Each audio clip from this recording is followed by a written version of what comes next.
నన్ను కెల్కమాకే వర్ష నా గుండెల్లో ఉన్నది రమణ. గుండెల్లో ఎవరున్నారో చెప్పట్లేదు, ఎందుకంటే ఇప్పుడు నీ గుండెలో ఎవరున్నారో మాకు తెలియదు కదా. కొందనే ఉంది.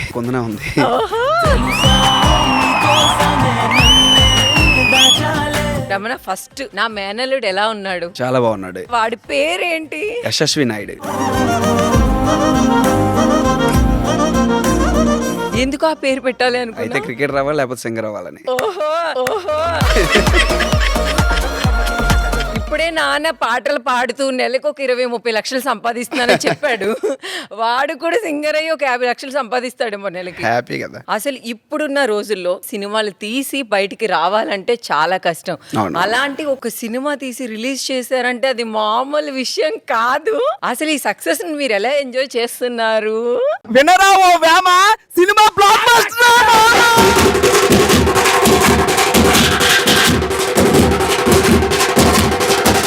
ఎలాంటి కళాకారుడికైనా ఒక స్థాయికి వచ్చిన తర్వాత ఇంకేదో ప్రూవ్ చేసుకోవాలి, ఇంకా జనాలకు దగ్గర అవ్వాలని ప్రతి కళాకారుడికి ఉంటుంది. సో అలాంటి కళాకారుడు నేను కూడా. సో సింగింగ్ విషయంలో నాకు మంచి పేరు వచ్చింది. లైక్ టెలివిజన్లో శ్రీదేవి డ్రామా కంపెనీ కావచ్చు, లేకపోతే యూట్యూబ్లో కావచ్చు, చాలా వరకు నన్ను ఆదరించారు. సో థియేటర్కి ఒక సినిమా చేస్తున్నాం అంటే థియేటర్కి జనాలు వెళ్తారా లేదా, సో నాకు అది ఒక క్వశ్చన్ మార్క్ కింద అయితే ఉండిపోయింది. సో మేము ప్రాపర్గా చేసేటప్పుడు ఏమనుకున్నాం అయితే మన సినిమా 3 రోజులు ఆడితే చాలు. అవునా? అలా అనుకున్నాం. అలాంటిది 13 రోజులు అంటే 2 రాష్ట్రాల్లో 60 థియేటర్లు రిలీజ్ చేసాము. తెలంగాణలో ఒక కొంచెం తగ్గింది, కానీ మన ఉత్తరాంధ్రలో వైజాగ్, శ్రీకాకుళం, తర్వాత మన విజయనగరంలో 13 days ఆడింది. 2వ తారీఖున రిలీజ్ అయ్యి 14th వరకు ఆడింది అనమాట. ఎలా అయినా మీ వైజాగ్ అబ్బాయిలకి చాలా దమ్ము ఉంటదబ్బా.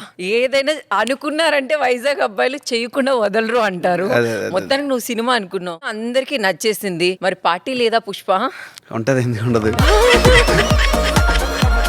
రమణ, ఈ సింగింగ్, ఈ మూవీ కాకుండా ఇప్పుడు నా ఏం చేస్తున్నావు నువ్వు? Present events madam. సంక్రాంతి నుంచి కంటిన్యూగా గ్యాప్ లేదు. 1 or 2 days మధ్యలో బ్రేక్ ఇచ్చాను, కానీ మొత్తం కంటిన్యూగా ఈవెంట్స్ అవుతూనే ఉన్నాయి. ఎవ్రీడే ఈవెంట్లకి వెళ్తావా రమణ నువ్వు? మాక్సిమం నెలకు ఒక 10 to 15 ఉంటాయి మేడం. ఆ నెలకి 30 రోజులే ఉంటాయి, 15 రోజులు. ఇంట్లో టైం ఇస్తావా అసలు? ఇంట్లో ఏమైనా ఫైట్లు అవుతూ ఉంటాయా రమణ? ఏంటి ఎప్పుడు నువ్వు ఈవెంట్లో వెళ్తూ ఉంటావు? ఒకసారి అవుతుంటాయి, కాకపోతే వెంటనే అయిన వెంటనే కలిసిపోతాం. ఇబ్బంది. ఎలా నువ్వు సారీ చెప్తావా, మీ వైఫ్ సారీ చెప్తుందా? అసలు ఎలా?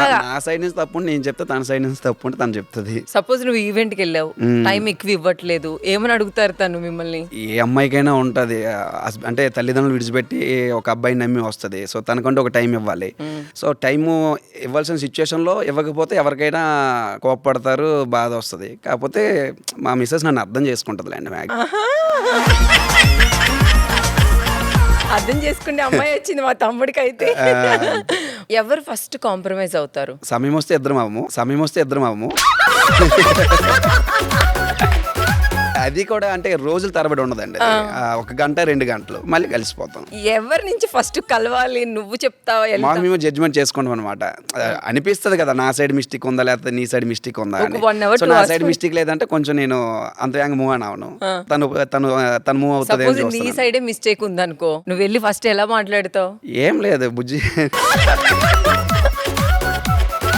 బుజ్జి అని పిలిచి ఒక అగ్గి ఇచ్చేస్తాను అంతే, ఫ్లాట్ అంతే. అది ఒక స్వారీతో సమానం. అంతేగాని దగ్గరికి వెళ్ళి ఒక పాట పాడడం అట్లాంటిది ఏముండదు. అలా ఏముండదు. ఎప్పుడైనా మీ వైఫ్ కోసం ఒక సాంగ్ పాడావా? పాడా కదా. ఏ సాంగ్? కుందనమ్మ. ఆ పేరు మీదే అందమైన బుట్ట బొమ్మ కుందనమ్మ, నా జీవితంలోకి వచ్చావే సందమామ, మళ్ళీ పూల మాలను పెట్టి కుందనమ్మ.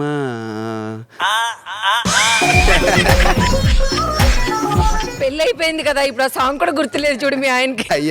అయ్యయ్య లిరిక్స్ మిస్ అయిపోయింది అనమాట. మిస్ అయిపోద్ది, ఎందుకంటే పెళ్ళి అయిన తర్వాత మన మీద కొంచెం ఆ కేర్లెస్ వస్తుంది అనమాట. అంతేగా పెళ్ళి అయిన తర్వాత సాంగ్ మర్చిపోయావేంటి? పెళ్లికి ముందు అంత బాగా పాడి. పెళ్ళి అయిన తర్వాత పాడాను కానీ లిరిక్స్ మర్చిపోయాను. అంటే అంత అవసరం కాదురా. ఎందుకు లేనిపోనివన్నీ ప్రశాంతంగా ఉంది జీవితం. అలా ఉంచుతామా ఏంటి? ఏదో ఒకటి పుల్ల పెడతాం. రమణ, నువ్వు చాలా కష్టపడి వచ్చిన అబ్బాయి అని నాకు తెలుసు. అసలు నీకు బ్రేక్ రావడానికి ఎన్ని ఇయర్స్ టైం పట్టింది? టోటల్గా అయితే 2016లో స్టార్ట్ చేశాను, 2022లో వచ్చింది. అంటే మ్యాక్సిమం 6 years పట్టింది నాకైతే.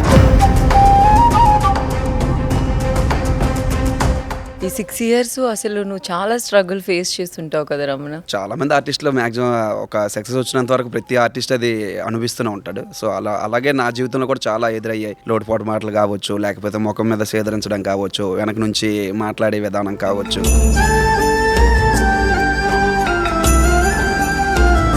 సో ఎప్పుడైతే మనకంటూ ఒక సక్సెస్ వచ్చిందో తర్వాత ఎవరైతే మనల్ని కాదనుకున్నారో, ఎవరైతే మనల్ని తక్కువ చేసి మాట్లాడారో వాళ్ళందరూ కూడా సో మా రమణ, మన ఊరోడు, మన ప్రాంతమోడు అని గర్వంగా చెప్పుకున్నారు. సో అవన్నీ కూడా నాకు 6 years కష్టము, అవమానాలు అవన్నీ కూడా ఒక సక్సెస్ వచ్చిన తర్వాత అవన్నీ కూడా నేను మర్చిపోయాను. కానీ ఇప్పటికీ నేను ఆ సిచ్యువేషన్ మర్చిపోలేను అనేది ఏదైనా మీకు ఎదురైందా? మీరు అప్పుడు సక్సెస్ అవ్వాలి బిఫోర్ అంటే ఆ 6 years చాలా మంది నా ఫ్రెండ్ సర్కిల్లో కూడా కావచ్చు, సో లేకపోతే మా చుట్టుపక్కల పరిసర ప్రాంతాల్లో కావచ్చు, లేకపోతే మా సాటి కళాకారులు కావచ్చు, వాళ్ళు కూడా ఎలా ఉంటుందంటే మా దగ్గర చాలా ఏళ్ళ నుంచి ఉన్నారు కళాకారులు. సో మనం రీసెంట్ గా అయితే అంటే వాళ్ళ దృష్టిలో మనం తక్కువ ఇయర్స్ అంటే రీసెంట్ గా నేను కళారంగానికి వచ్చాను అనమాట. మేము ఎప్పటి నుంచి ఉన్నాం కానీ వాడికి మంచి గుర్తింపు వచ్చేసింది. ఇలా అనుకునే కళాకారులు కూడా అంటే డైరెక్ట్ గా మాట్లాడకపోయినా వెనక నుంచి ఆడేటోళ్ళు ఇలా అందరూ ఉన్నారు. అవన్నీ కూడా పట్టించుకోనండి, మన పని మనం చేసుకొని పోతే సో మన విజయం అనేది మన వెనకాల వస్తుందని అది నేను దానికి గట్టిగా నమ్ముతాను. అవన్నీ పట్టించుకొని వాళ్ళతో డిస్కషన్ పెట్టుకొని వాళ్ళతో గొడవలు పెట్టుకొని అక్కడ ఆగిపోతే సో రేపనేది మనం ఏం చేయాలనేది అది మర్చిపోతాం, మనం బ్రెయిన్ అడిపోతుంది అనమాట, మన ఈ కంటెంట్ మీద ఉండదు. సో అవన్నీ కూడా నేను విడిచిపెట్టేస్తాను. మీలాగే మంచి పేరు తెచ్చుకోవాలని ఇంకా ప్రయత్నిస్తూనే ఉంటారు. అలాంటి వాళ్ళు కొంచెం డిసప్పాయింట్ అయ్యి ఇంకా నా లైఫ్ వద్దురా, ఎందుకు నేను ఎంత ట్రై చేసినా అవ్వదు అని కొంతమంది ఉంటూ ఉంటారు. అలాంటి వాళ్ళకి మీరు ఎలాంటి సజెషన్స్ ఇస్తారు? సో అలా మిడిల్లో డ్రాప్ అవ్వాలనుకుంటే అసలు ఈ ఫీల్డ్కి రాకూడదు. ఎందుకంటే ఇప్పుడు మనం చాలా మంది ఆర్టిస్టులు చూస్తున్నాం, ఒక్కొక్కరికి అయితే 1 year కష్టపడితే పేరు వచ్చేస్తుంది. సో కొంతమందికి 20-30 సంవత్సరాలు అయితే కానీ వాళ్ళు వాళ్ళకంటే ఒక మంచి ప్లాట్ఫామ్ దొరకదు. సో ఇప్పుడు ఏంటంటే ఇన్స్టా కావచ్చు, లేకపోతే యూట్యూబ్ కావచ్చు, మన చేతిలో ఉన్నాయి మంచి ప్లాట్ఫామ్స్ అన్ని కూడా. సో ప్రయత్నించడం తప్పులేదు. ఏ రంగంలో కూడా అవమానాలు ఇవన్నీ ఉంటాయి, సేదరింపులు అనొచ్చు, ఇవన్నీ ఉంటాయి. అవన్నీ నెట్టుకొని వస్తే మనకంటే ఒక రోజు వస్తుంది. ఆ రోజు కోసం వెయిట్ చేయాలంతే.